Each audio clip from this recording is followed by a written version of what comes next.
Pada video ini kita akan membahas tentang transport aktif pada membran sel.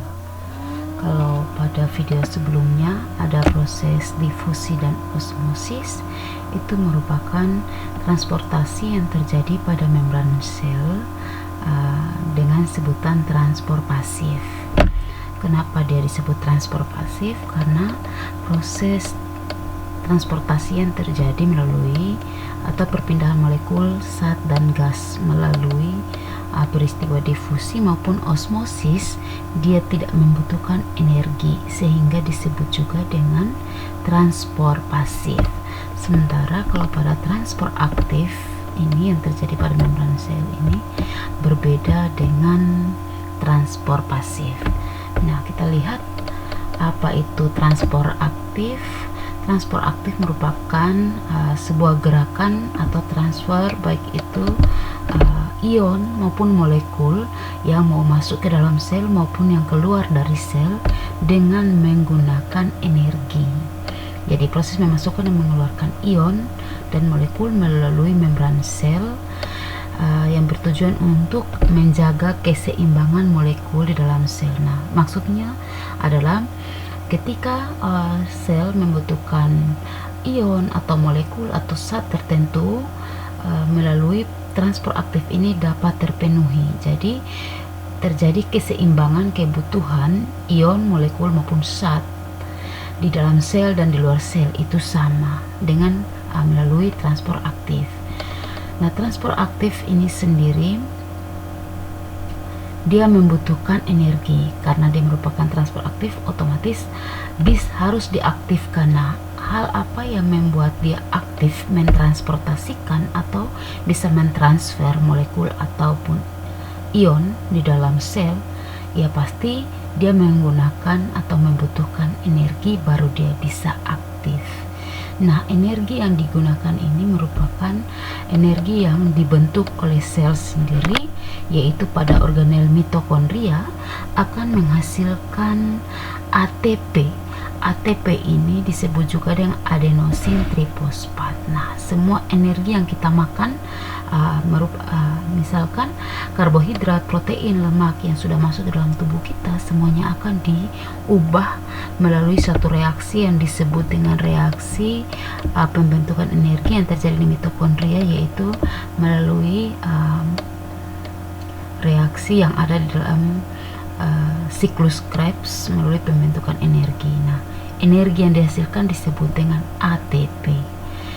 ATP ini dia sebagai sumber energi di dalam tubuh untuk membantu salah satu kegiatan, yaitu melewatkan atau memasukkan atau mengeluarkan ion maupun molekul maupun zat dari dalam sel keluar sel ataupun sebaliknya dari luar sel ke dalam sel. Nah, kemudian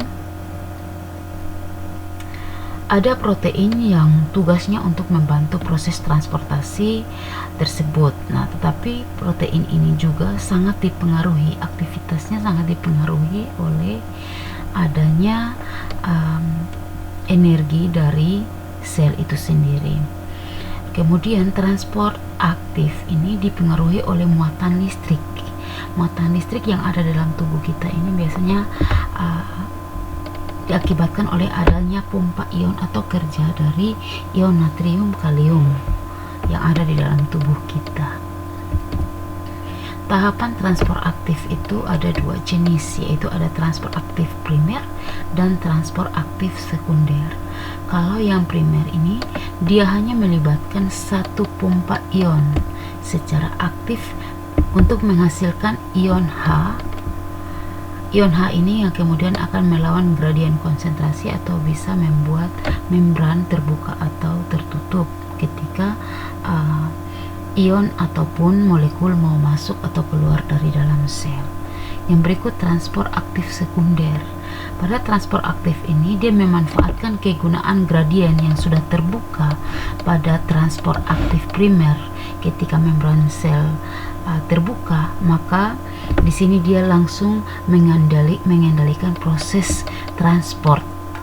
Jadi dia mulai mentransportasikan, memasukkan atau mengeluarkan ion maupun molekul ke dalam sel ataupun sebaliknya keluar sel. Nah, ini adalah contoh proses transport aktif. Jadi di sini ada gambar membran sel dan juga ada protein yang menembus lapisan dari membran sel untuk membantu proses keluar masuknya molekul maupun ion dari dalam sel keluar sel ataupun sebaliknya. Nah, di sini ada tahapannya, proses terjadinya pompa ion supaya menggerakkan partikel keluar masuk itu.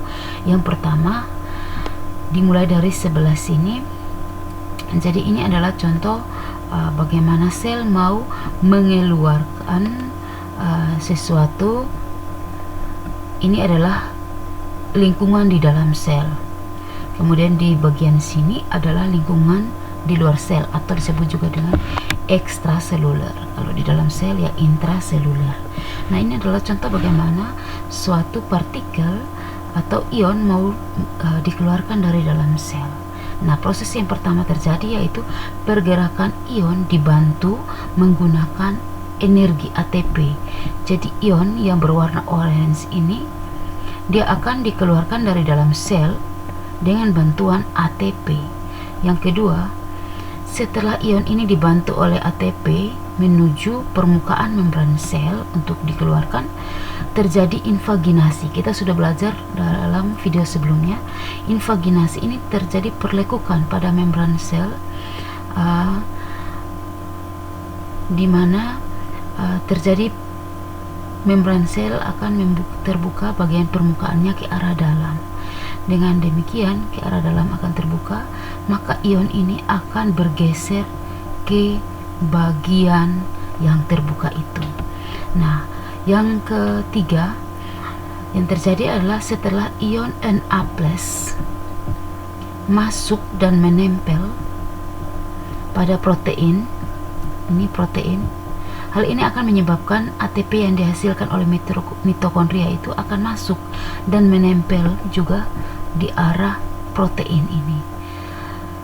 Di saat tersebut maka akan terjadi polarisasi. Nah, polarisasi ini adalah ATP ini akan digunakan untuk membuka membran sel ini ke arah luar untuk mentransfer ion tadi.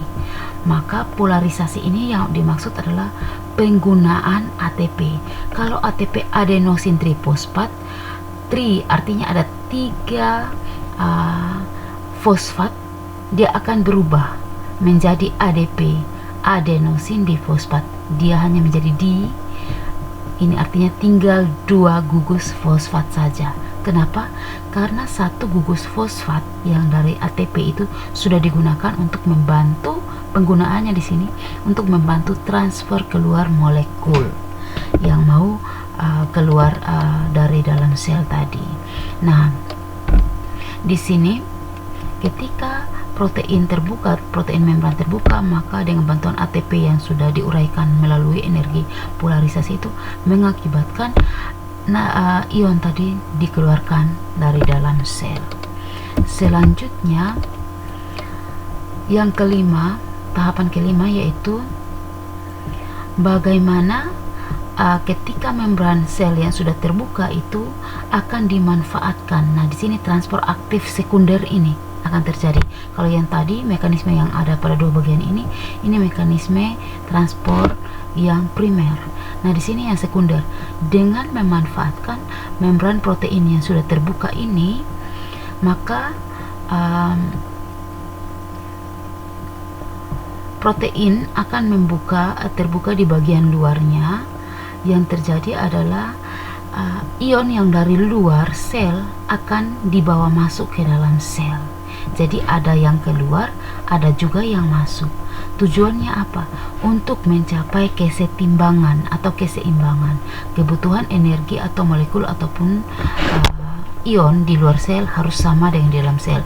Jadi ada yang dikeluarkan dan juga ada yang dimasukkan sesuai dengan kebutuhan sel. Nah, pada tahap ini, tahap ke-6, di sini ada 3 ion Na+ dari yang akan masuk ke di dalam sel dengan memanfaatkan bantuan dari protein membran yang terbuka tadi. Nah, di mana ketika protein masih terbuka dan masih ada ADP di sini, maka kembali energi ini akan digunakan untuk memasukkan ion ke dalam sel dengan cara dia kembali mempertahankan protein ini terbuka. Kemudian ketika ion sudah masuk, energi akan digunakan untuk menutup kembali protein ini, kemudian melepaskan ion yang sudah dibawa masuk ke dalam sel.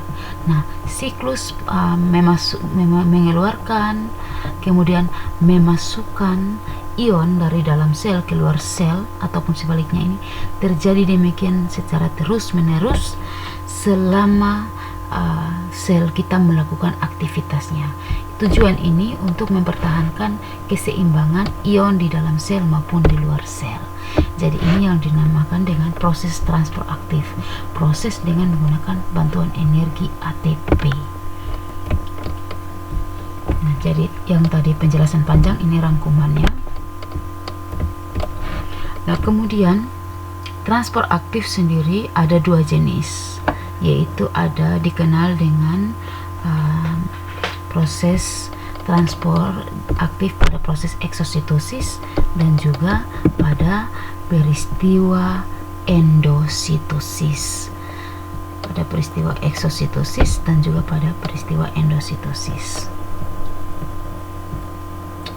Nah, untuk itu pada video ini cukup membahas tentang bagaimana mekanisme transport aktif, kemudian jenis proses transport aktif yaitu eksositosis dan endositosis akan dibahas pada video selanjutnya.